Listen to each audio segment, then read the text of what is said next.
empty netter, or Ron Duguay would get one by Billy Smith. But I saw the promised land. I saw the cup.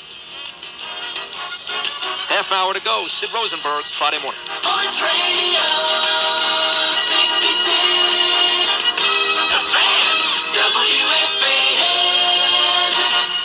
Just talked to Chris Russo, who dissed Stefan Dweck and Monterey Ivy. Yep. Ivy and Dweck and Sports Funk on the Fan. Well, here they are now. Hey, what's up with Russo trying to dog us? What is this? We're back in the Jim Crow South. We got to be able to name the Seattle Mariners starting lineup, otherwise we're not legitimate. Sounded like it. Yes. Tell him we know Olerud, Boone, Bell, McLemore, Wilson, and his mama on the pitching mound. If your radio sounds funny in the morning, you're listening to Imus in the morning. What a hack. Here's the guy that can't even be understood on the radio. Hey, Mikey! Hey, Mikey! Old queen. You know, the thing that disturbs me, though, is that you're getting awfully defensive about it. We have to like somebody attacking us as though we don't know sports. And Imus, what a change this is. Remember the days when nobody would have thought two black guys didn't know sports? Imus in the morning on the Fan. Sports Radio 66. WFAN. Wake up with Imus in the morning from 5:30 to 10 a.m. and drive home with Mike and the Mad Dog from 1 to 6:30 in the afternoon. Here on the Fan, Sports Radio 66, WFAN New York, an Infinity Broadcasting Station. WFAN 2020 Sports. Good morning at 5 o'clock. I'm Jerry Recco. After 8 innings last night, things looking pretty. VoiceStream Wireless. VoiceStream customers can dial star 555 and receive live help from traffic specialists. You always get more with VoiceStream, including help getting where you need to be. Currently 73 in Central Park, and that's what's happening. I'm Jerry Recco at 2020 Sports on WFAN. Your home for Mike and the Mad Dog weekdays from 1 until 6:30. Sports Radio 66. The Fan. WFAN. New York. Sid Rosenberg back with you. We are about to wrap this thing up. What happened there, Ray? Cold feet, huh? You got scared. I understand. That's okay. I'll tell you about it after Recco. Martell's here, Jacqueline Gordon's here, Jerry Recco is here, I'm here. Newsroom's starting to fill up with all the Imus degenerates. Imus in 25 minutes. I'm not including Laurie McNichol in that group, but certainly Dave Bunzel and Warner Wolf belong in that group. Or I'm also not including Imus-Aug. I'm getting good at saying that name. Right, Chris? Imus-Aug. That's good. Yeah, it's not bad, right? There's no A on it. I know, but I think it just it adds to it. You know what I'm saying? Yeah, you added an A. Right. And soon McGurk will come running. What happened to Lou Rufino last night? He didn't play in the basketball game. How come he didn't show up last night? The team was mad at him, and he decided that this was his week to not play. Is that true? Is the team mad at Rufino? I didn't know that. No, I just made that up because last time somebody was mad at you, you didn't come up. Right. Well, that's what I decided to do. But I saw Rufino yesterday before I left, as he was getting ready to do Imus, and he said he was coming. But he didn't show up. He's a degenerate. And the team won, so what does that tell you? Matt's in Allentown this morning. Matt, you're on the Fan. Yes, good morning, Sid. Hey, Matt. First time caller to you. Nice to have you. I enjoy your presentation of the sportcast. Thank you. I'd like to talk about Mike Messina. What about him? And son of a gun. Affairs advisor, late General George S. Patton, Jr. At ease, as you were. Good news this morning, people. There are positive developments from the Western Front. First, as you know, it was close, but just days ago, we were able to extract and recover Agents Bartlett and McCord from hostile Imus Ranch territory before irreparable psychological damage could occur to either man. Yep. Secondly, we have successfully inserted an individual who seems perfectly adapted psychologically to handle, even embrace, the rigors of the Imus Ranch experience. A man who is used to extreme physical suffering, welcomes the infliction of pain, the humiliation of total subservience, domination, and subjugation, and wearing specialized uniform articles. Who knows who I'm talking about? Yes, Private. Sir, the private believes the general is obviously talking about the Nixon-era nutcase spook, G. Gordon Liddy, sir, who'd mash out cigarettes on his forehead or whatever. No, you're not thinking this through, Private. I said impervious to pain and welcomes humiliation, subjugation, and specialized uniform attire. Oh, Jan Wenner. No. Elton John? No. Barney Frank? No. Ricky Martin? No. Nathan Lane? No. RuPaul? Boy George? Siegfried and Roy? Chastity Bono? No, and no. Well, who the hell is it, General, sir? It's obvious, soldier. It is?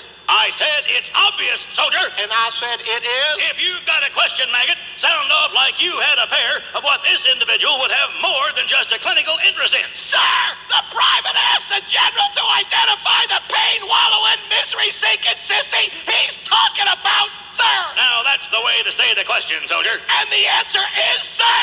Joseph Abood. Oh, the boy will design a tire or two on you, sir. That he will, Private. And then wind up, shall I say, bedbound? I believe I can see what the general's driving at, sir. Right. Now then, we inserted Abood into A Imus'... poor choice of words, sir. Yes, right, sir. We placed Abood into the Imus compound on Tuesday. Better, sir. And we received an initial radio dispatch describing conditions he has encountered so far.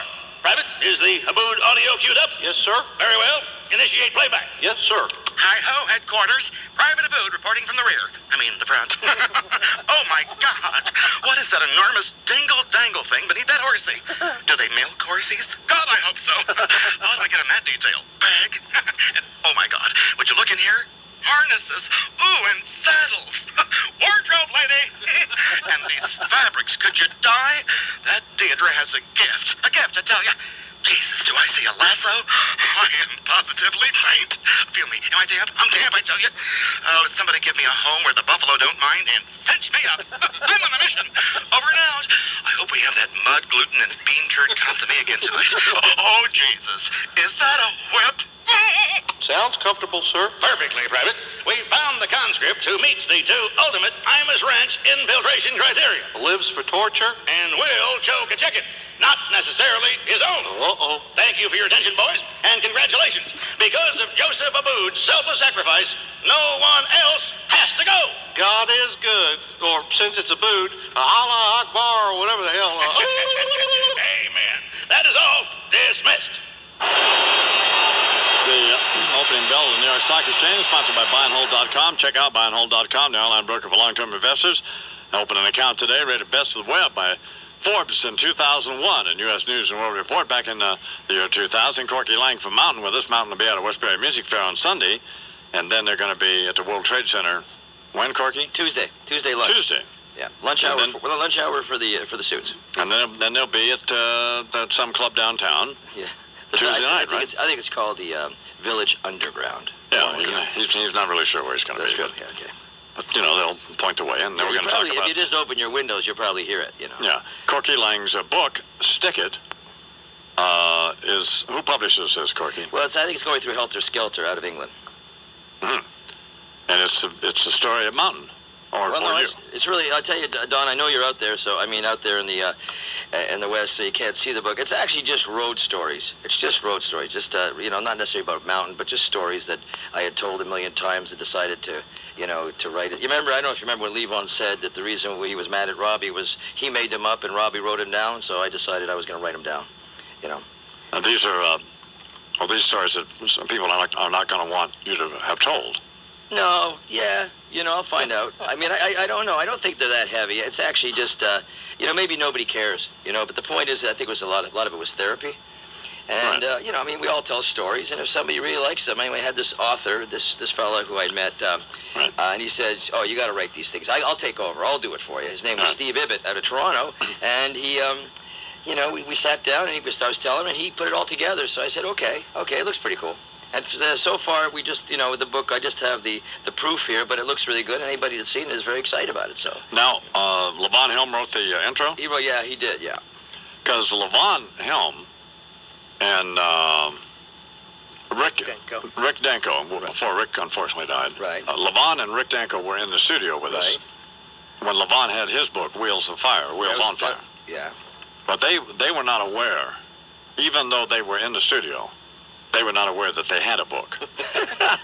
Was it a dark period? Well, I don't know. Yeah. I mean, I had the book. Right. I had read the book. It's a great book. Right, it is. But the whole thing with Dylan and the whole, how the band got together. Yeah. And it was a fascinating story about that whole, the Hawkeye, was it? Roddy Hawkins. Ronnie Hawkins and that whole thing. Yeah, I thought it was a fantastic book, too. It was a great book. That's the kind of, when I spoke to Levon about it, he highly encouraged me to do it, too. He says, the worst that'll happen is you'll find out how many people care. That's really what happens, you know. And well, it was a terrific book, but the unfortunate part about it was that neither Levon nor Rick had any idea what was in it. Well, yeah, he had a co-writer. And, of course, Dylan did the foreword on that book, which I'm sure somebody reminded him about that, you know. Yeah. But, yeah, I wouldn't compare this book to Levon's book, Don. I'm being very unfair because this is, first of all, the band were much bigger in all ways than Mountain was. But I just feel that, I'm not trying to push anything on anybody except you. And well, at least you know you have a book. I do have a book. So I think that you got one up on Levon now. You know you have a book. Well, we'll talk more with Corkey Laing coming up 18 till 8. Please allow me to introduce myself. I'm a man of wealth and taste. I've been around for a long, long year. Stole many a man's soul of faith. I was around when Jesus Christ had his moments of doubt and pain. Made damn sure the pilot washed his hands and sealed his face. Pleased to meet you. Hope you guessed my name. Imus in the morning. All right, still plenty of time to enjoy hot summer fun at Mohegan Sun. Check out 15,000 in a little ball right here.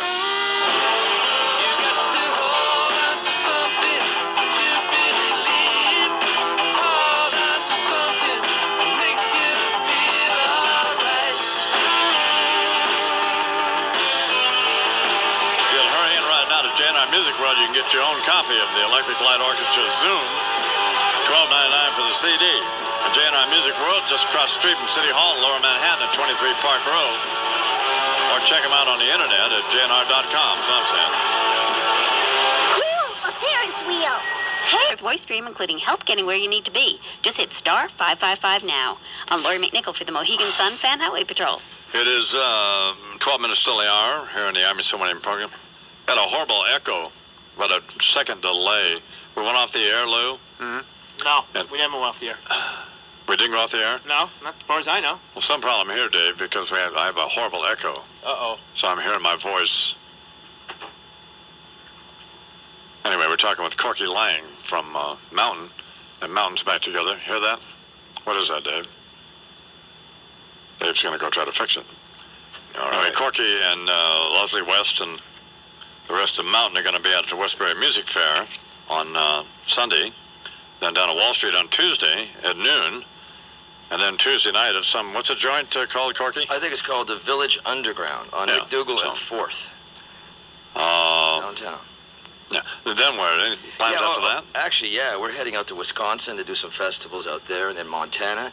We're out in Utah doing some festivals. I don't know the name of the towns. A lot of them are in the periphery markets, you know. Yeah. And yeah, we're doing quite a bit of work. We're going to be, and then we come back to Springfield, Massachusetts, and then we're going down towards Florida, and then we're doing a DVD for those who, the high-tech guys. We're doing a DVD for King Biscuit Music, and that'll be out probably by Christmas. And this is like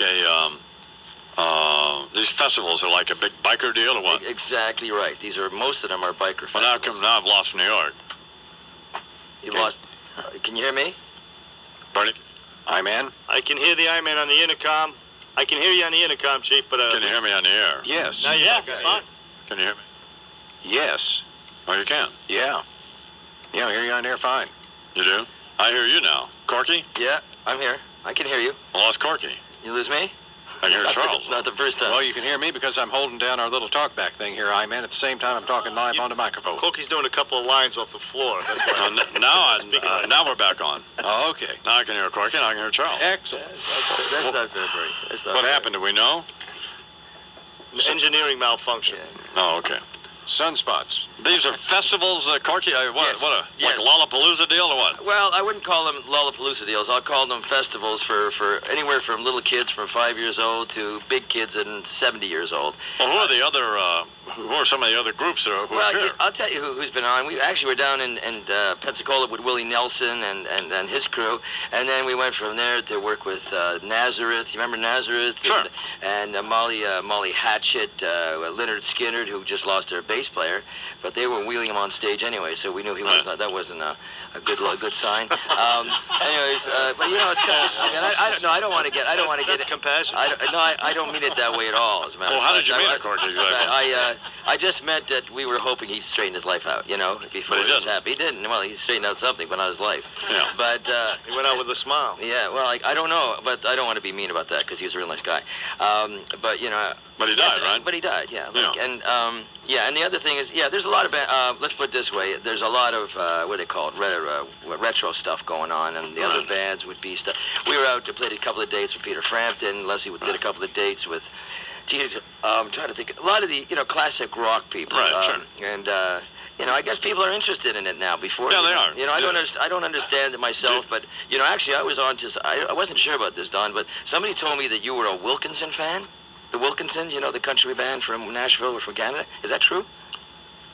I've never heard of them. Okay, that's okay. Forget. Let's just break that one, shoot that one right out. Use the razor. Sorry. Okay. Anyways, no, I brought that up for a reason because I'm trying to think of some new things. You know, trying to make some new music. But in any case, that's what it is. Biker festivals. I mean, it's really funny to see these guys take off their helmets looking like your dentist or your accountant. You know. That's not that gospel group we like, is no, That's the New Hensons. Bo Donaldson. No, that's not Bo Donaldson. Bo what? The New Hensons. New Hensons. Yeah, the New Hensons. That's close. The New Hensons. That's Wilkinson. New Hensons. Yeah. Somebody called me and told me that. Oh, he's really Don's really on this band, and I said, oh, that's funny because I wrote a song and they were a #1 band, so I had a financial pleasure there last year. That was nice. Oh, you did? I stepped in a little poo-poo. Yeah, it was really great. What was the song you wrote for him? It was called 1999. Huh? You know, and it was like, it wasn't a country song. It was just a song which, frankly, I couldn't remember writing. You talk about not remembering. And somebody just re-recorded it, and it was like this band became a #1 band out of Nashville and out of Canada. And somebody told me that, Don. I don't mean to, bore you. It was the #1 country hit? Yeah. #1, I got the thing and everything, the #1 hit, but the country still doesn't make the kind of coin that did cross over. But hey, it was still a financial pleasure, It was great. Yeah, of course. It was great. But anyways, the reason I brought that up is I just don't want to think that we're still just milking this cowbell to death, Yeah, well, which I am. Which I am. You are. Yeah, I am. I have to admit. Well, if you're going to be at Westbury Music Fair and you don't play Mississippi Queen, what's going to happen? Yeah, that's true. But it's going to be ugly. Get off the stage! Stop. Yeah. Get out alive. I want my money back. Yeah, that's going to happen. So play Mississippi Queen, or it's going to be a riot. We're not doing that one tonight. I just wonder what kind of riot, Did you, like the teeth did are falling Mountain out. have any other hit other than Mississippi Queen? Yes, we did, and I like to qualify that right now. Okay, what was the other hit? The other hit was called, let me think what the other hit was called. We did a song called Nantucket Sleigh Ride, which was what we call an underground hit. It was a big secret, as a matter of fact. But it was a big hit in Europe and stuff. We had a couple of songs that, they didn't take it out the way Mississippi Queen did, but they were well known. We get on stage and we play them. It's like Never in My Life was a single. How would you explain the success of Mississippi Queen? Do you know what I mean? How would you explain it? Yeah. How would you explain Here we go. Well, no, I'm just... No, I got to tell you, I have no idea about that. Don't forget, we were on the same label at the time as the Cowsills. So you figure, go figure the promotion guy, Leslie can sing, and he sounds good on it. Yeah, he does. No, he still has his voice. I got to tell you, he's actually, I have to say, he put his life well back together. Yeah, the guy can sing. So. He's got these, he gets the women he seems to draw. He has his girlfriend, just a killer. Beautiful. Well, I don't know what he has. He has his magic, Is he fat again or not? No, he's down to, he's trim. He's like, I tell you, he looks almost as good as Bernie. Okay. Almost as good as Bernie. Well, Corky, we're out of time, but... Okay, well, thank you. Good luck. Nice to see you. Nice to see you on the TV. And, whatever. And good luck out there. I mean, I'll see you when you get back, I guess, Don. And thank you for having me. You're quite welcome. Corkey Laing. Thank you. Good to see you. Mountain will be at the Westbury Music Fair on Sunday night. Yeah. And then they'll be on Wall Street Tuesday and down at some joint in Village at 4th and McDougal on Tuesday night. And then around the country, look for, these various festivals. Look for Mountain. And look for Corky behind the drums. So, either on the floor or... The Corky seems like he's straightening his life out a little bit. Well, in fact, a lot. Yeah, I'm telling you, he looks terrific. He looks good. He sounds good. Looks good. Sounds good. He's cogent. He knows where he is. He has a book. I mean, how bad can it be? Remembers the song? Yeah. Yeah. Corkey Laing here in the Imus Morning program.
Dixieland, pretty mama, come and take me by the hand. By the hand, take me by the hand. Pretty mama, come and dance with your daddy all night long. I like to hear some funky Dixieland, pretty mama, come and take me by the hand. Imus in the morning. Listen to this. WFAN, New York. Test this thing on. All right now. Copyright 2001, Infinity Broadcasting. All your rights is reserved. Imus in the Morning is a presentation of WFAN and Westwood One Entertainment. Thank you very much. Talk sports all day and wake up with Imus in the Morning from 5:30 to 10 a.m. here on The Fan. Sports Radio 66, WFAN New York, an Infinity Broadcasting Station. WFAN 2020 Sports. Good morning at 10 o'clock. This is Rich Ackerman, 808-4330. Currently 79 degrees in Central Park, and that's what's happening. This is Rich Ackerman with 2020 Sports on WFAN, the flagship station for the Imus in the Morning program, weekdays from 5:30 until 10. Messina holds the set, and he'll swung on, hit in the air to deep left center. Knobloch going back, away back, looking up, that ball is gone! It's a 3-run home run for A-Rod. Well, they tempted fate, and Alex hit one into the retired numbers area, a 3-run home run, and the Rangers have a big, fat 4-0 lead. There was a whole bunch of stuff wrong. Half the time I was out there, it seemed like I tried to go up, it went down. If I was trying to go down, it went up. I was trying to go off a corner, it ended up on the plate. It wasn't pretty. 2 outs here in the 10th. The pitch, ground ball up the middle, and it is gloved by Alfonso. He can't make the play at second. It's a single for Moises Alou, and the Astros have won the ball game. Biggio scores from third. Alfonso made the dive in back of second and tried to corral it and get it to Ordonez in time, but Berkman there easily at second. He had no play on Biggio. Moises Alou, dribbler up the middle, is the game winner here tonight. Sports Radio 66, WFAN, New York. 10:05 here in the Fan. Good morning, everybody. It's a cloudy and humid and overcast Friday, August 3rd. I'm Susan Waldman. I'll be here by myself today until 1 o'clock. Jody takes the 2 to 6 shift with Iron Eagle. Little moving around of parts today. Not a good day and night for the New York baseball teams. We'll get into that. We'll take a lot of phone calls today at 718-937-6666. Also, we'll take your fan instant access at WFAN. The Imus Morning program, and, well, I just don't have any interest in this thing. Go to the Wobbly Moose in Lake Placid and buy everything they have there. It's owned by my daughter, Nadine Imus. What do they sell? Which I don't know. I invested heavily in it. I just don't know. I wrote them a check, and there's a lot of money, and I don't know what for. Is it clothing? Is it no, it's a restaurant, and they have they make Adirondack furniture, I think, great. and Nadine and Dave. And it's very hot right now, Adirondack furniture. Yeah, and Nadine's, you know Nadine, right, Chuck?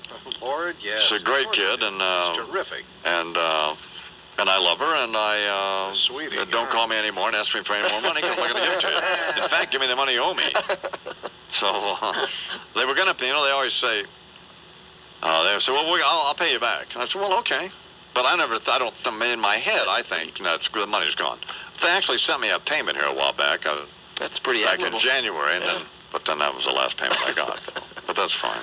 Anyway, go to what the hell is it called? The Wobbly. Well, they change it every 15 minutes. Yeah. The Wobbly Moose and Nadine and Dave, and they're both very nice people. And, Where is it now? I don't know. I think it's in Lake Placid. Okay. So, well, they weren't clear about all that. So exactly where it was, but they just said, "We need this money. Could you please?" And this was some time ago. But they. Here's another American Online Instant Message deal. Depending on the date and issue, depending on the date of issue and condition, I have this $2 bill somebody sent me. It could be worth up to $180, Charles. You know anything about that? No, I did not know that. Well, you know about everything else. God, there's nothing you can ask Charles that he doesn't know Well, something you said, about. is it usable? Is it valid? Yes, it is. But I don't know what it's worth as It has Jefferson's memorabilia or something. It has Jefferson's picture on it. Georgia Wheezy. Well, I guess it looks to me like it's a good one. I don't know what the date of it is, though. It's right on the front. Very good radio. Well, I can't see it. Ass face. Get the magnifying glass out. Almighty. God, ass face. Scrotum face. Series 1995. Well, what date? Well, damn it, I found it. Well, whatever. Well, we'll try to work it out. And that's all right. The ABX Gary Condon tie sale going on. $99.57 for 4 Joseph Abboud ties. These are gorgeous ties, by the way. What a great deal that is. They were ordinarily selling for $49.57 each. And the ABX leather bomber jacket sale still going on at the ABX, and you figure You can't why. keep them in stock. They cannot. Actually, can't make enough of them. The ABX people supply the jackets for us, and we sell them for $357.57. Takes 6 to 8 weeks to get yours. But in the meantime, you get a Lion Weasel, Bald-Headed Geek, or Fat Loser T-shirt and hat for free. That's a $50 bet. Not cheap hat, not cheap gas station giveaway hats or flimsy T-shirts. It's big-time stuff. And while you're on the phone, tell them you want some Imus Brothers coffee and some salsa and chips and stuff. And if not, you can go to ShopRite and get all 3 of them. And Stop and Shop starting to get on board, and Wall Bombs and a bunch of these other supermarkets around the country. The Auto Body Express is open now. The number is 1-800-272-1957. Most times I'll drink that Imus Brothers stomach-friendly coffee. You ever had that, Charles? I have. As a matter of fact, I can't tell it. We're drinking that this morning, aren't we? Yeah.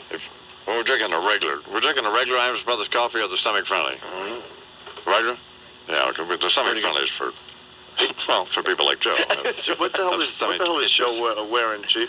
He's got on a fringe. He looks like he mugged Jerry Spence. I am the new Jerry Spence. He has on a fringe jacket, and we caught him. I got up from my hideous nap yesterday, and he's walking around the ranch. It's about 90 degrees here. Well, this is a lightweight. Looks like heavy Liberace fringe jacket. Southwest tour. Really? Well, the question is this Buffalo Bill or Village People? I mean, that's really the question. Village People. Wow. It is the latter. You're going to catch me squatting on a cactus next. I don't know. I mean, it's just... Well, come on. You got to dress for the ranch. You can't... Well, I don't want to wear, a preppy button-down shirt. Nobody wears stuff like that out here at the ranch. You're going to get beat up. Noticed. Yeah, don't wear that into Las Vegas, New Mexico. Wow, he doesn't look like a tourist at all. Cowboy. That's right. I got a bar I can take you over to on Pecos, like guys like to see over there. Is that a local? Turn the stool upside down. Man, that's unbelievable. Oh, God. It's 14 to the hour here in the Imus to the morning. You can light a cigarette open, Joe. Joe blends right in. I do. Come on, I'm part of the landscape, for crying out loud. Wyatt loved it. Wyatt thought it was... Wyatt is 3 years old. He's trying to be nice to you. That's true. That's true, but he is my new best friend. Joe tries to... adults all want to slap 5 with Wyatt, but he doesn't want to do that. So he says to Joe, only morons do that. Let's shake hands. And so put me right in my place, didn't he? Yeah. So it's a high 5 with 3-year-olds. I mean, he's just as tedious. He did pick out a horse for me, though, as you know. We asked Wyatt which horse I should ride, and he told me. At first, he said, "Mr. Destiny, no way."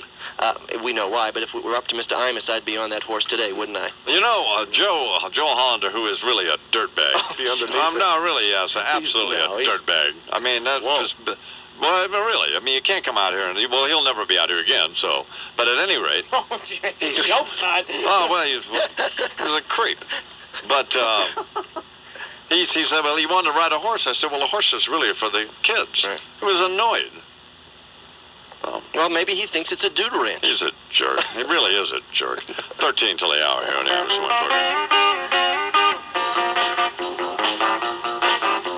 As I got on a city bus and found a vacant seat, I thought I saw my future bride walking up the street. I shouted to the driver, hey conductor, you must slow down. I think I see her, please let me off the bus. Nadine, honey, is that you? Oh, Nadine, honey, is that you? Seem like every time I see you, darling, you got something else to do. Imus in the morning. For the second straight year, Motor Week has voted Lincoln 77 degrees. This report's brought to you by Continental Airlines. Being on time shouldn't be a perk. Continental Airlines ranked #1 in on-time performance among the major U.S. airlines for the year 2000. Continental Airlines, work hard, fly right. I'm Lori McNichol for the Mohegan Sun Fan Highway Patrol. Imus in the morning, 2020 Sports rolls on. Bell deals. Swung on, and there goes to right. It is high. It is far. It is gone. Oh, what a shot. And it went into the mezzanine where balls never go. But that one did. Good morning, Gold. This is John Minka, Budweiser. Good morning, this is John Minka with sports. That Paul O'Neill home run described by John Sterling on WABC Radio, one of 5 Yankee home runs on the night. The Yankees are up on the Red Sox 4.5 games in the American League East today after their 9-7 win over the Texas Rangers. Mark McGwire, career home run 573, ties Harmon Killebrew for 5th on the all-time home run list. Barry Bonds hit his 46th home run last night, on pace to hit close to 70. What you should pay attention. He's going to make it. No, he's not. And Well, you know what? why? I'll tell you something. This pace stuff. That's why. This pace stuff is overrated. Right now, he's on a pace to hit close to 70, somewhere along the lines of 68 to 69. But keep in mind here that McGwire hit a flock of home runs in the month of September, and particularly the closing week to reach 70. So basically, these statistics that say, well, he's on pace to do this, he's on pace to do that. Sure, he's on pace to do this and that as long as he hits a flock of home runs the last couple of weeks of the season to pad it up to get up to 70 home runs. So I'm not paying too much attention to that. What you should pay attention to is that the Giants are two games back of the Dodgers for first in the National League West. Arizona half game back, and the Mets won 10 innings in Houston yesterday, 8-2. There are a couple of items I want to discuss here.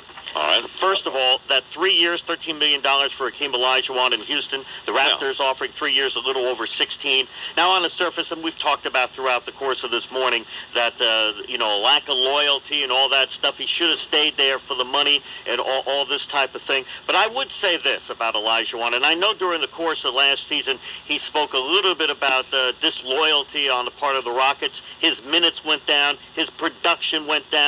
Some of it's because of injuries, but I think that privately, maybe some people in the Houston organization said when he came back with a 3-year proposal, and they said, uh-oh. I think sometimes people in the Rocket organization feel that, without a doubt, his best years are behind him. That's what I said. I said there had to be other issues. Well, I gave you some of the other issues. Well, yeah, but you were suggesting it was only money, right, Charles? Mm-hmm. No, it is. Well, he wants to play with the contender, Vince Carter, and the Raptors are playoff material. He's still got a team rather than team that sucks. Well, he's still got to prove he can play, though. I mean, it gives the Raptors their first legitimate center, basically, ever. Okay. And he gets to wear 34 now that Charles Oakley is gone. Well, there you go. How great is that? Well, I just didn't like your suggestion that it was just simply a money deal. Right. Well, I think in some respects, you take a look at the surface, 17 years with the Houston Rockets. Not much difference between the money, especially the correlation between the Canadian dollar, or whatever they call it up there, and the American yen. And, the situation, I mean, really. It's like the deal with you and Sid. I mean, clearly there's some ugliness there, and I would point out that you actually won that competition. Right. So yes, I did. And I don't know what you're bitching about. There are lingering issues that you need to deal with. There are some issues. We need to have and you need to deal with them.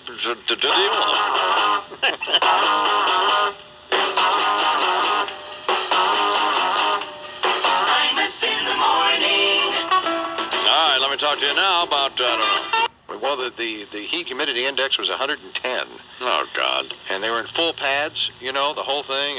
Wonder what happened. Yeah. 30 minutes after the hour. All right, here now on the Imus in the Morning program, our old friend Scott Muni. Scotzo. So then Nina Blackbush says to Martha Quinn, you seen Mark Goodman's penis yet? And Martha says no, and Nina goes, well, don't worry, neither has he. And they start laughing hysterically. I mean, they can't catch their breath until after a few minutes, Martha gains enough composure to say, you really want to see a small wiener? You should check what? Oh, Scotzo here with you. And well, it was August 1st, 1981, when a British one-hit wonder band known as the Buggles ushered in a new musical era by being the first video aired on a then-fledgling television network. The song, a supposedly prophetic yet completely forgettable ditty entitled Video Killed the Radio Star. If only it were true. Because a billion jump cuts, atonal guitar riffs, and Madonna makeovers later, MTV is celebrating its 20th anniversary, yet radio star Don Imus still lives. I'm feeling somewhat nostalgic, reminiscing about all the great moments MTV has brought us through the years. Musical legends such as Milli Vanilli, MC Hammer, and that oily little Chicano who sang Rico Suave. DJs like Alan Hunter, Jesse Camp, and Downtown Julie Brown. Pop culture icons all. Once household names, now singing medleys of their hit at your local Holiday Inn lounge or stocking cases of cheese in a can at Walmart. Video didn't kill the radio star. Video killed the video star. Who besides Madonna and Aerosmith have really stood the test of time? And they almost don't count, because the material girl changes her image more often than she changes her underwear. And Steven Tyler's only alive because he's injecting himself with formaldehyde. Michael Jackson's too busy running his monkey daycare center and touching the next-door neighbor's kids to even put out another album. Boy George's career is so dead, he couldn't jump-start it if he just went ahead and became Girl George. And today, the only way you can hear the voices of those blonde brothers from Hanson is if you travel to Tulsa, Oklahoma, and stop at the drive-through window at Taco Bell. So what are the contributions MTV's made to society, besides spearheading the reality TV boom, where now our suspicions that people are really just a bunch of self-serving a-holes is validated on a daily basis? Have they truly shaped our culture? Well, the music video influence has affected the way we watch TV and movies. Frenetic editing, handheld crass zoom shots can now be found in everything from Coke commercials to political campaign ads. And I guess you can attribute our blasé attitude towards the first MTV VJ to occupy the White House, getting a Hummer in the Oval Office from a 21-year-old intern, to the fact that if it had only been videotaped, it'd be on a power rotation as the latest Madonna video. Still, you have to be thankful for MTV's influence, because if there's one thing they can be given credit for, it's reducing the Andy Warhol 15 minutes of fame to roughly 3.5 minutes. So now insufferable figures like Idalis, Kennedy, and Duff burn out almost as quickly as they come to shine. And if that means from this point forward, we'll be subjected to sensations like Vanilla Ice and Pauly Shore for a shorter period of time, well then, somebody should give a Nobel Prize to Bob Pittman. Happy 20th anniversary, MTV. F you. The opening bell of the New York Stock Exchange, sponsored by buyandhold.com. Investing is boring. Become a better investor. Become a buy and holder. Check it out, buyandhold.com. Rock and roll and pick up ladies in the Mercedes Benz. Now I got a hot daughter, but I can't hold my water wearing spandex over the pants. Playing mega ball kicks cause I can't sex a chick. It's probably time I call it quits. Look stupid when you dance in Sansamel pants and you're suffering from the rheumatism like this.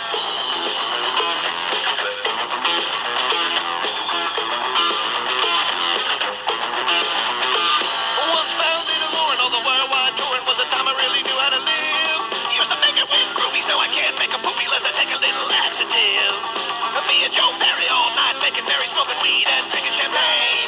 Watching ladies get excited, now I find them nearsighted and my bifocals hang from a chain. And the nurse says, your walker's this way, your walker's this way, your walker's this way, your walker's this way, your walker's this way, your walker's this way, your walker's this way, your walker's this way. I can't take a whiz.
off while I'm introducing Francesa, Fred, is the one half of Mike and the Mad Dog, and a man who hosts his own nationally syndicated sports football show on Sunday mornings around the country, Mike Francesa. Good morning, Mr. Francesa. Good morning, Don. So I could say hi to my brother, Fred. Hello, Fred. How are you? I've lost all confidence in your ability to pick games. I never had any in yours. If your radio sounds funny in the morning, you're listening to Imus in the morning. Have you ever heard an announcer in your life kiss up to an analyst as much as Breen kisses up to Austin? Good point, James. You would have caught that, James. I know this sounds a little funny, Mike, but some people do work with people that they actually enjoy being with. Well, you know one thing, Greeny, it's not early in the morning for you. This will be the first week we're going to see one announcer choke another one.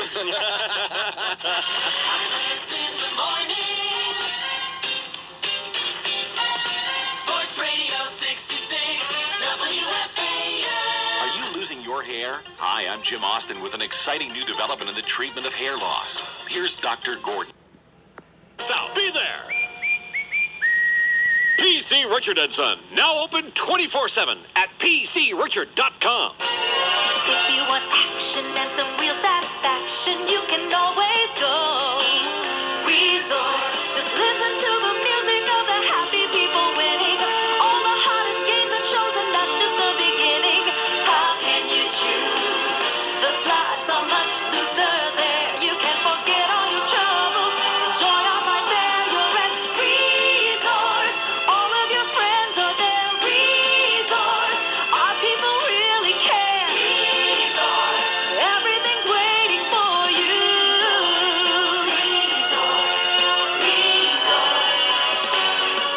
What's waiting for you at Resorts Atlantic City? Nights are hotter with Gladys Knight, July 13th through 15th, and Bob Newhart, America's Favorite, August 17th through 19th. Call Ticketmaster at 1-800-736-1420. Resort. Everything's waiting for you. Cool, a Ferris wheel. Hey, the Ovaltine man. Only on Lifetime. You know, a bird goes over and changes clothes here about every 15 minutes, you know, Charles. Yeah? Yeah, because you know, the bunkhouse is right across the street from the studio, and So he has costume changes? well, I mean, Good Lord. What is he, Rod Stewart? man, it's That's sad. Well, it's just beyond weird. Look at this, Don. And I've just received some information here. Yeah. That we may talk with Mariah Carey tomorrow. Oh, really? Yeah. So I'm trying to get to the bottom of that. Right. All right. If she's up to it. Well, Right. yeah. Yeah. Going through a tough time. Well, Yeah, she is. Just depressed. what's the deal with the record, Louis? Just completely stiff out on her? Or? Yeah, the sales are not good. It's not, the single is not selling. Mm-hmm. Until they actually it went to number 2 on the charts when they reduced the price to 49 cents per single. Right. But that's a weak number 2. What is the name of the single? Loverboy. Loverboy. That's not any good. Sucks. The video's outstanding. I'd like to give it some therapy my damn self. Pretty heavy rotation. Is the video any good? She struts around in it half naked, and they sort of airbrush out her Drew Carey-like middle. Right. And so, yeah. Works for me. Very appealing. Oh, I see. I couldn't tell whether you were kidding or not, so. Because she's got that big old Drew Carey gut on her, doesn't she? Not in the video. It's an excellent use of art. Well, Bernie and I, but Bernie initially, were accurate to point out that we thought the genesis of her exhaustion was the fact that of her attempts to button her pants, but or it could explain the pronounced Texas she's developed here. Just trying to get those those pants up. Trying to get that sucker to close. Get them Guess jeans, what the hell she's wearing, trying to... Yeah. Man, because a girl walking around with a big old floppy gut on her, but I don't know. Well, Well, we'll talk to you tomorrow. See what's up. Sure. Let's see what's up. Yeah, Imus in the morning. In your shorts, 2020 Sports. Good morning. This is John Benko at Sports. The Minnesota Vikings return to practice today, Imus, following the heat-related death of offensive tackle Corey Stringer. He died of organ failure after suffering a heat stroke at practice. I believe Charles had that story about 10 minutes ago. Yes, he did. And I thought we have not addressed that situation here this morning. Warner brought it up yesterday as the information broke yesterday, but I thought we'd, talk a little bit about that and some of the ramifications that might rupture through the National Football League. To me, not much is going to change in the NFL or college or high school as far as workouts. Teams are going to practice in the heat. But I think that it provides a greater awareness to heat stroke and the problems and of being in the heat period. And I mean, I'm talking about awareness to everyone in heat and humidity. No matter what you're doing, you have to have the You sound incoherent. No, Shut up. I'm telling you. What? Well, you sound like you're drunk. I'm not drunk. Really? I mean, have some Gatorade and do sports. Be quiet. I'm talking You're about... like a moron. No, wait a minute. I'm talking about being aware, having the proper fluids in your body, and if you're a little bit out of shape, being aware of the fact that, the heat could be a factor here. Okay, fine. Well, the guy vomited 3 times during practice. So. Well, I mean, I think... Could have been a clue, maybe, huh? Yeah. Well, I think that these are questions that are going to be answered. What problems was he having? They're not going to be answered. They're going to be asked. We don't know if they'll be answered or not. Well, hopefully they will be answered. Who was aware? Really, I'm telling you, don't do anything unless you're reading it. Because you're just so cold. This is pathetic. He's trying to make a point. He's making no point. I am making a good point. I'm making the point that whether you're playing football or any type of sports, stay hydrated. Stay hydrated, right? Move and on. pay attention to the heat. That's great. Move on. Drink something when you're hot. Okay, move on. Yes. Raptors. Have some Gatorade.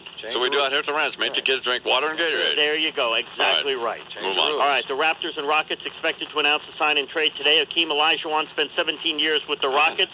So where's the loyalty? Mayor wanted him back. The owner, coach, disappointed. Oh, shut up.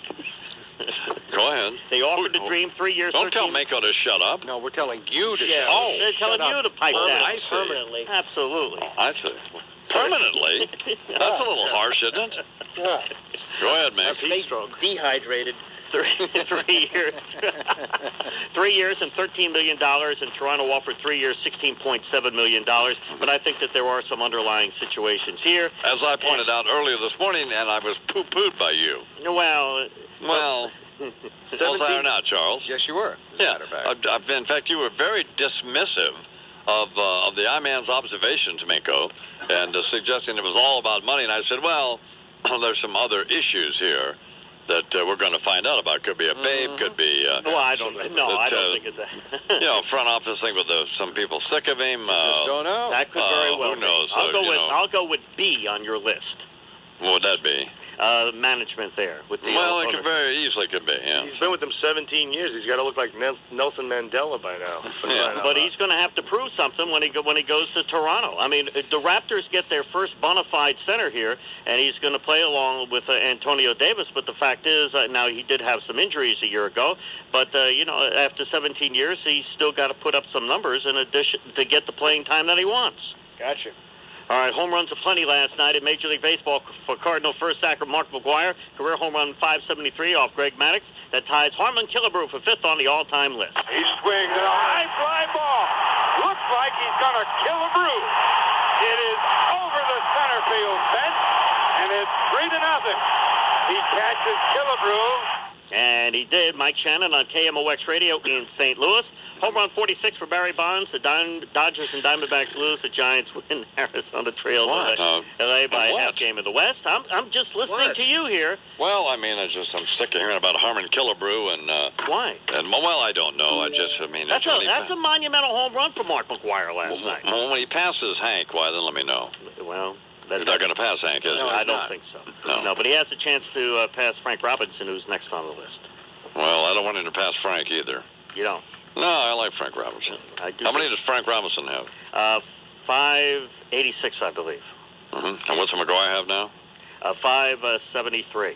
I think that those are the numbers. Well, of course, Frank did not being all jacked up on stuff from some nutrition center. No, a bunch of Lance Armstrong kind of, you know what I'm saying? No cork in the bat. He stayed hydrated. Yeah. Exactly. Frank Robinson was hydrated, used an ordinary bat and wasn't jacking around with a corked ball, or bat or whatever. No batting gloves. That's exactly right. That's what I'm saying. Yeah. And the Yankees hit 5 home runs in a 9-7 win over the Rangers. Well, that's fine. That's irritating. What are these issues now with you and Sid Rosenberg, Mink? Well, it's yes and no. Basically, there's no issue between me and Sid, but you know what? There's something that happened yesterday that, going through the WFAN.com website that kind of alarmed me a little bit. And there's competition between me and Sid. We all know that. It's been I going on for quite a while. I understand there's real resentment in the bullpen over sports funk. But my boys, Stefan and Montero, have you heard that, Lou, Bernie? Why is that? I haven't really heard it, I haven't heard any dissension about it, no. Shouldn't be. I have some reports here. No, yeah. Just under the surface. Get out of that bed, wash your face and hands. Get out of that bed, wash your face and hands. Well, you get in that kitchen, make some noise with the pots and pans.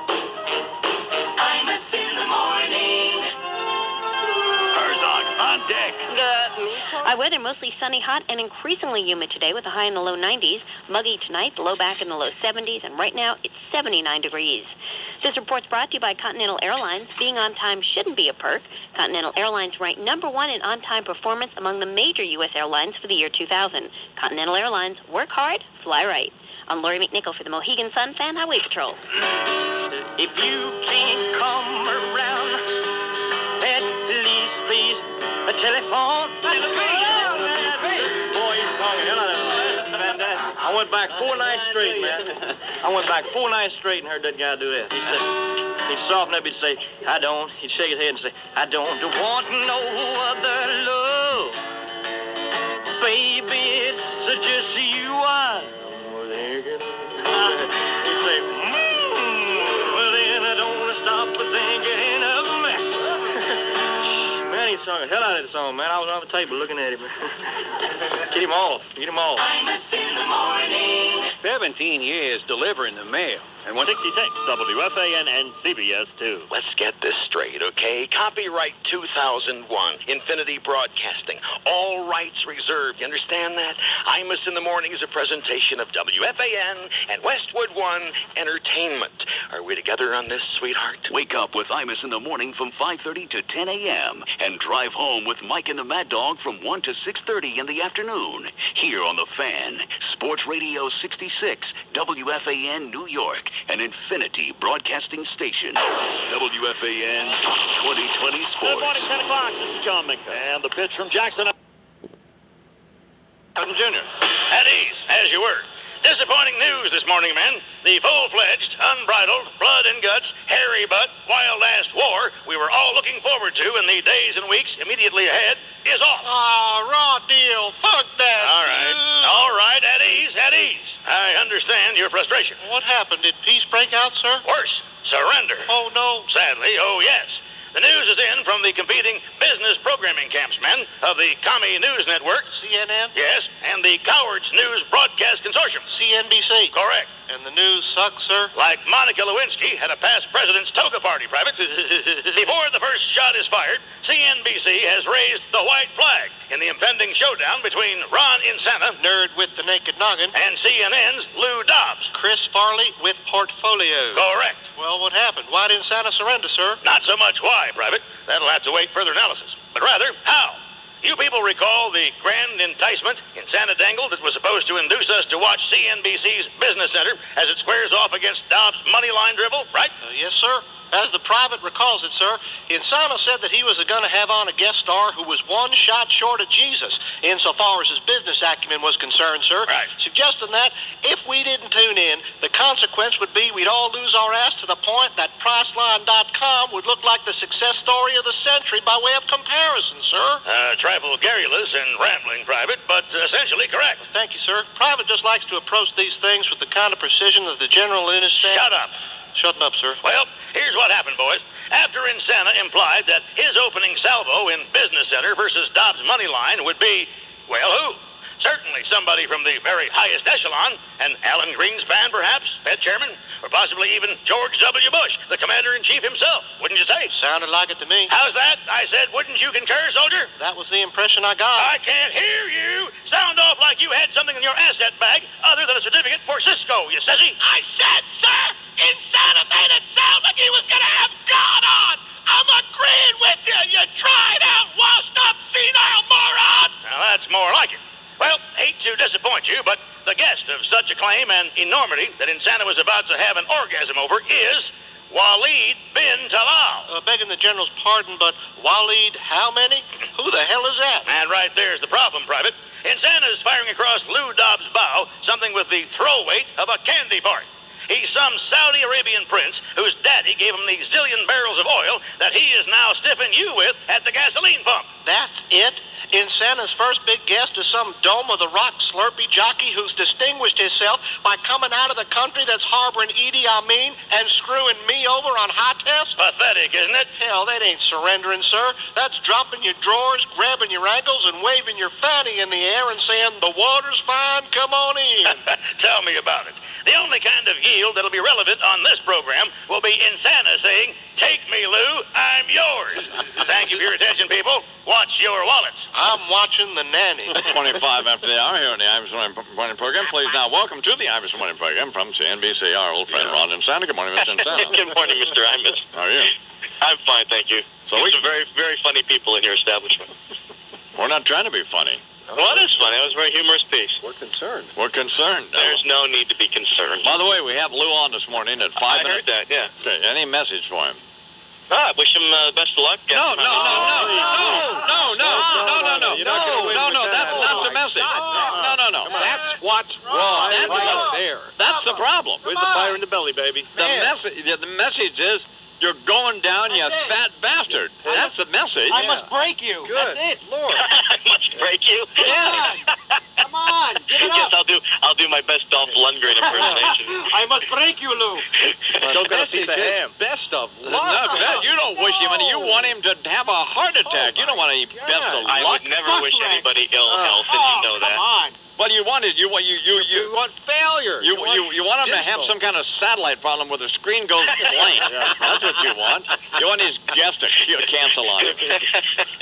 Well, it will be interesting that we're both going to be talking to Sandy Weil on the same night. So that the head of Citigroup, that should be interesting. We've sat down, chatted with Sandy. Steve Frank, who was off interviewing the Prince, caught up with Sandy Weil from Citigroup, so he'll be visiting with us all day on Monday and again on Business Center. So.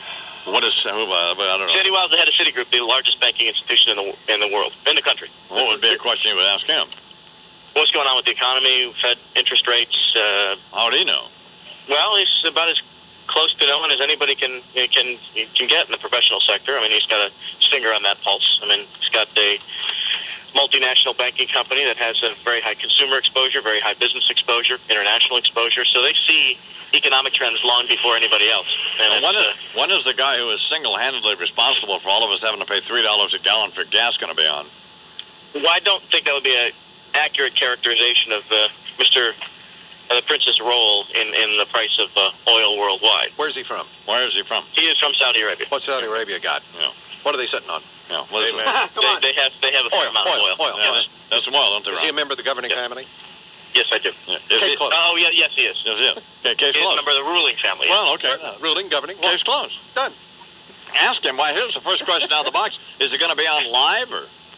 No, this is a 4-part series. Steve went to Cannes and visited him on his yacht in the Mediterranean, and then traveled down to Saudi Arabia, went to his palace. That's what we want to see, is some slurpee jockey on a yacht that's 100 feet long, and meanwhile we're in a gas line. Right. I mean, God, what are you, I mean, that's... I'm sailing with Habib in the Dead Sea. He's one of the best investors in the world and has very strong... And listen, nobody else has got him. I mean, it's... No, nobody else. Who wants him? Who the hell wants him? What, you couldn't get Saddam Hussein?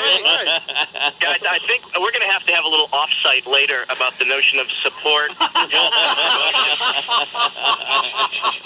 Hey, Ron, here's our message for you. Good luck.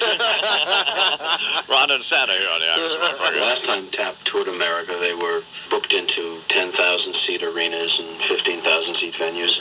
And it seems that now, on the current tour, they're being booked into 1,200-seat arenas, 1,500-seat arenas. And I was just wondering, does this mean the popularity of the group is waning? No, not at all. I just think that that their appeal is becoming more selective. Imus in the morning. Hello, and welcome back to Cable Talk, the show dedicated to people's Loser that he is. Let's start with... Loser? Yeah. Let's start with 1995 when he and Pat Riley couldn't get along. Checkers pulled the old power play. So, of course, Riley had to leave town. And then, of course, we remember 1999, guys, when the Knicks are about to play the San Antonio Spurs in the NBA Finals. But before that... What do you mean Riley had to leave town? He faxed his resignation. Sure. From his... Coward. A cowardly, sniveling worm that he was. I don't disagree with that, but Checkers was breaking his balls. I mean, Pat Riley wanted to run this team. He wanted to be... Hey, watch your everything. language, Chrome-Dome. Well, I'm just saying that Dave Checkers doesn't let people do their job. He wanted to fire Van Gundy, too, but then he loved Van Gundy, but then he's on the phone with Phil Jackson a couple of minutes later. Well, you got to cover your bases. Van Gundy's still here. He fired Neil Smith, and he fired John Muckler, and you know what he should do, honestly, on the way out today? He should fire Glenn Sather, and fire Ron Lowe, and fire Jeff Van Gundy, and take everybody with him. Why go out alone, Dave? Come on, Dave, take everybody with you. May as well take me anyway, because this is my last day after Thursday. Well, we don't know that.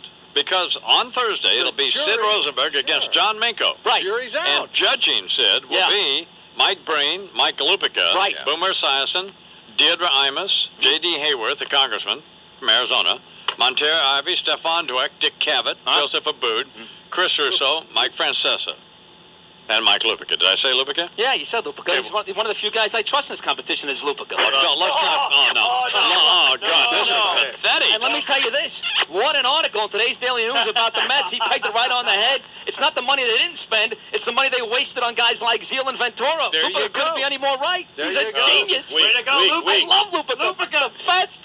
Please welcome to the Imus the Morning program the aforementioned Mikey Lupica. Mike Lupica. Mikey. Hit the nail on the head, Mike. Perfect column today. Shut up, Sid. Is there any way I can get out of jury duty? No, of course not. I tried to get my wife to. Of course, she's got stuff she has to do this morning, but I tried to get her to go on twice as me. She won't go on. So Breen, we can't get a hold of Breen. It's like any get a cooperation out of anybody. You're the only person we can get to go on. Hey, do you really, truly fantasize about politicians having sex? No, I mean it's kind of troubling, and I just wonder. Do you find yourself thinking about Republicans more, Democrats more, moderates, liberals? Who do you kind of see doing it more? I think it's a physical thing. Yeah, it's nothing to do with it. It's not like a turn on. No. Okay. No, not at all. In fact, it repulses me. Now, is Sid right about Checkers? No. There's not. Great article, Mikey. Great job. I really can't get into a debate about this with him, because if it goes on too long, it would sound like I'm the crazy person. You know what I'm saying? Yeah. Like I'm the one who wasn't medicated today. Well, why did what did Checkers do that was good, and should he have been fired? No, I don't think he should have, but I think that James Dolan wants to run the Garden now, which he has a perfect right to do, right. And I just think that this is going to be they're going to revert to the way it was back in the 80s, where nobody could make a decision. And I wrote about this today. Checkers hardly had a perfect 10-year run, but he made 12 fortunes for the company from the time he became president of the Garden. They went to the NBA Finals twice. And as for Riley leaving in '95, which, what a General Patton-like exit that was, where he got accused of tampering and found guilty of tampering and fined $1 million. Ever since he's been in Miami, he can't beat the Knicks in the playoffs. No. And the Knicks went back to the finals without him. Very good point. I mean, the dumbest thing that Dave did, and he knows it, was Not that he talked to Phil Jackson during the playoffs that year, because he would have been stupid not to find out if Jackson was interested. It was lying about it. When he got caught, he lied about it, and he paid a pretty big price for that. But just like me in my business center position, and that is that I think between Lou and Ron, I think you got to leave your options open. Don't you agree, Mike? You cannot get locked into a losing position, because pretty soon you're in a Bill Bradley for president type thing. And, you know, who wants to be in that corner slugging your way out? Thank you, Mike. We'll see you Thursday. Goodbye. Mike Lupica here in the Irish Morning Program. You're sitting there shaking your head, making faces when Mike is talking. What do you mean? Mike Lupica is full of it? Yeah, because he's friends with Checkets. No, he's not.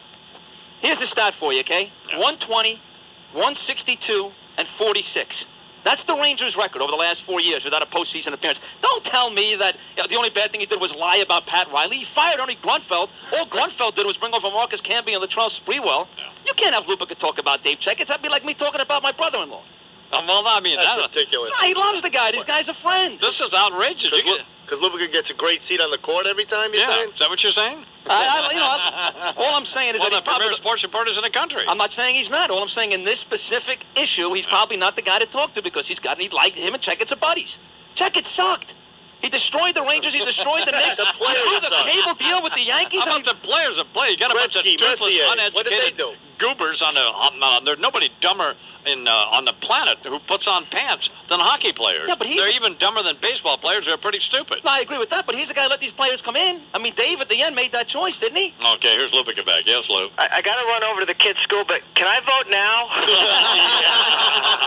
Mama, he's crazy. Crazy over me. In my life is where he says he always wants to be. I've never been so loved. He beats all I ever see. And mama, he's crazy. He's crazy over me. Imus in the morning. Well, if you're a last was their thing. If she had only won that deal that night at Club Manhattan, I never would have even had to go to trial, because I would have had 2 extra places to hide the gun. You got to have a really strong self-image to wear that kind of shit. That's why I'm surprised that Julia Roberts went as conservative as she did. With an ego like hers, you would have thought she would have shown up in 2 Band-Aids and a cork. Because when this hoe gave her acceptance speech, I wonder who she thought she was talking to, because I know she thought she was the only person in the room. All that don't be playing no music, I'm going to be up here a while. Bitch, please. Look, you only got that Oscar because on their ad campaign for you, Universal spent the equivalent of the gross national product of a small European country. The movie you should have got the Oscar for was Pretty Woman, because that's obviously the role that required you to do the most acting. Because, girl, I got 2 words for you. Oral surgery. Pull out them chicklet teeth you got in your mouth and buy yourself some dental implants. Gabby Hayes had a better smile. And speaking of ugly-ass bitches, what the dilly with Sarah Jessica Parker? How that Bezo get any sex in the city looking like an anteater? Now, that's just one man's perspective. I know y'all think I'm just another typical misogynistic rap artist. I love women's. I worship women's. I put bitches up on pedestals, because it's easier to see up their dresses that way, and it's easier to pick them off that way. Hi, this is Elvis Presley. I guess the first thing people want to know is why I can't stand still when I'm singing. Some people tap their feet, some people snap their fingers, and some people just sway back and forth. I just sort of do them all together, I guess. Singing rhythm and blues really knocks it out. I watch my audience and listen to them, and I know that we're all getting something out of our system, and none of us knows what it is. The important thing is that we're getting rid of it, and nobody's getting hurt. Imus in the morning. Are you losing your head? Area, his workstation. 3.5 hours before his first broadcast. I mean, this is a guy who is just a psychopath. He's obsessive compulsive. He definitely. He's like the Ted Knight of sports, this guy. Yeah. Just calling in and let you know I'm around. If something comes up, I'm available. If your radio sounds funny in the morning, you're listening to Imus in the morning. What'd you do? What did you do? What did you do? I went out like, I took your phone, I went like this.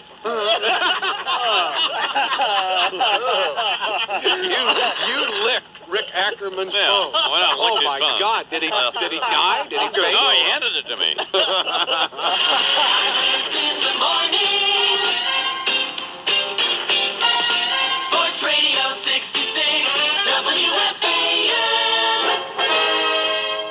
I'm Lisa Ritchie with the Mohegan Sun Fan Highway Patrol on the westbound Cross Bronx at the Alexander Hamilton. Luxurious two-room suite at the Metropolitan Correction Center in Miami, Florida.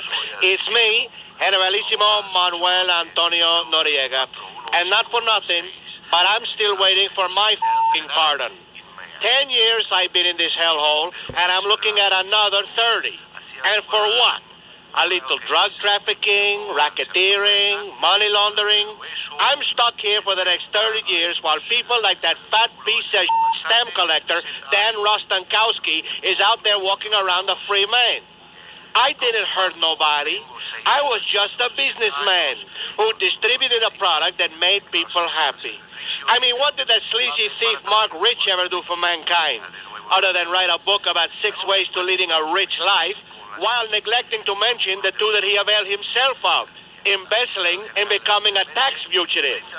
But do I have some hot steaming blonde ex-wife ponying up a couple of bucks to grease the commutation wheels for me? Let me answer that for you. No way, essay.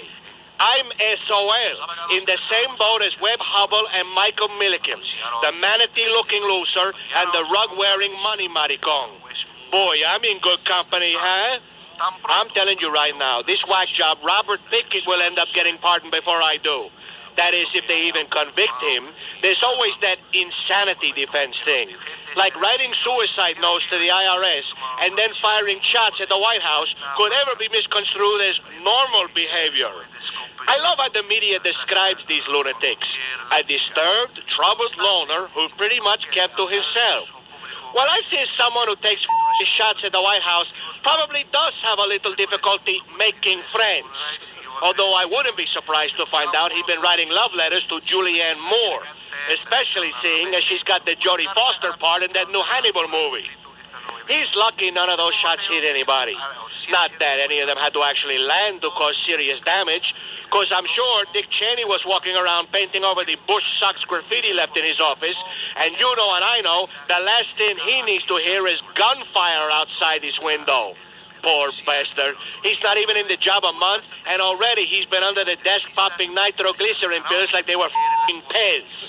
I mean, he should try to at least get used to it, because unfortunately, these types of things happen quite often to modern political figures. In fact, about the only thing that surprised me about the situation was that the raving lunatic in front of the White House with the gun wasn't James Carville. Not that he'd ever do something like that, because not only would he not get a presidential pardon, his old lady Mary would kick his serpent-headed ass. 1, 2, 3. 1, 2, 3. Imus in the morning. Stop at Tim McVeigh. Andy? I don't know what you think about this idea of bringing in an Access Hollywood crew when they plug Timothy McVeigh into the dearly departed Drip next month, but I think we may be on to something. Actually, when you think about it, what they ought to do, probably, is make it available on a pay-per-view basis and give the money to the families of the victims. You can make a fortune. Anyway, it's gotten me to thinking that this could set a very enviable precedent. First, Mr. McVeigh, and then, are you kidding me? I think there's any number of people who we'd buy a ticket to see the juice get shot to them. Sort of the ultimate reality show, I guess. Put it on once a week. Call it, I don't know, Non-Survivor, maybe, or Who Wants to Be a Cadaver? Have Regis host the big debut. But only the debut, because the next week, Regis would be the show. As the producer, that'd be me, snuff that tedious bastard. Fact of the matter is, I can't tell you how many people I'm so sick of that I wish we could make Tim McVeigh's ticket punching an assembly line event. I've gathered just a random sampling of their photographs on my desk here. You see all this? Yeah. Sort of Rooney's roster of cable carnage. People who I sure as heck would pay to watch them go toes up, and I'll bet you would too. Like this fellow here. This is Lou Dobbs. I don't have anything particularly against Lou. I just like to watch him die. So would NBC, I'd bet, as Lou leaves them with a knife in the back and returns to CNN's Moneyline program. Let's see. Oh, yes, here's Katie Couric. That's pretty cold, Andy, you say. Sorry, she makes me want to gag. Here's Trent Lott, the Senate Majority Leader. A loudmouthed, pretentious, tight-assed, shirt-ironing Did you beat my alliteration there? Yeah. Shirt-ironing Yeah. Too bad. Shirt and sharing all but one letter. But it's your call. like shooting the juice to Trent, is my call in my little reverie here. Who else? Gosh, there's just so many. Oh, this is Bob Pittman, the AOL Uber boss. When we offed him, we could make it an internet event, too. Only have to use half a blindfold on him. I'd run these guys through next. Spielberg, Geffen, and Katzenberg, the DreamWorks gang. See ya. Then, of course, Eisner, Big Mike. Actually, make him go before the DreamWorks fellas, so Katzenberg could watch him die before we all got to see Katzenberg buy it. This can get a little complicated. Anyway, let's head for the barn here, or the morgue or something, because I'm running out of time far faster than I'm running out of people I want dead. Here's David Letterman. I wonder if he'll also be a condescending cadaver. Probably. Jesse Jackson, of course, and Jesse Jackson Jr., the glib and the anti-glib. Go figure. Here's Eminem, the cave-in kid. Makes Donny Osmond look like a thug, it turns out. Well, I guess that's enough for an initial 13-week run, but just to make sure, a couple of alternates. Rob and Larry. Yep, that's right. The two guys who are mainstays of the Imus in the Morning radio program. Rob Bartlett and Larry Kenny. I don't know why I want to watch them die, but I do. Is that enough for 13 weeks? I think so, but just one more. Anna Winter, or Nuclear Winter, as they refer to the 50-something bag who's editor-in-chief of Vogue magazine, which in turn is principally responsible for anorexia in America, and therefore Callista Flockhart. Thanks, Anna. Miss Winter wears fur, eats bloody steaks, and has been described as the most frightening woman in the world. Move over, Tim. Die, bitch.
With me until I realized that there was nothing within him, neither conscience nor reason, that wasn't even remotely human.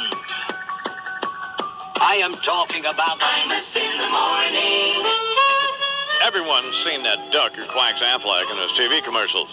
What he doesn't tell you is that Aflac is the... Mike and the Mad Dog on Sports Radio 66, a fan, WFAN. Baseball chance. Want a chance to throw out the first pitch of the game? Enter buyandhold.com's first pitch sweep. Yo, Geico Direct, the sensible alternative. On the Fan, nice to have you aboard. Nick and Rockland County. WFAN 2020 Sports. Get the lowdown on what's happening at Giants and Jets training camps all month long here on The Fan. Sports Radio 66, WFAN New York. 4:43, we get a check on the Mohegan Sun Fan Highway Patrol with Jennifer Fogarty. Joe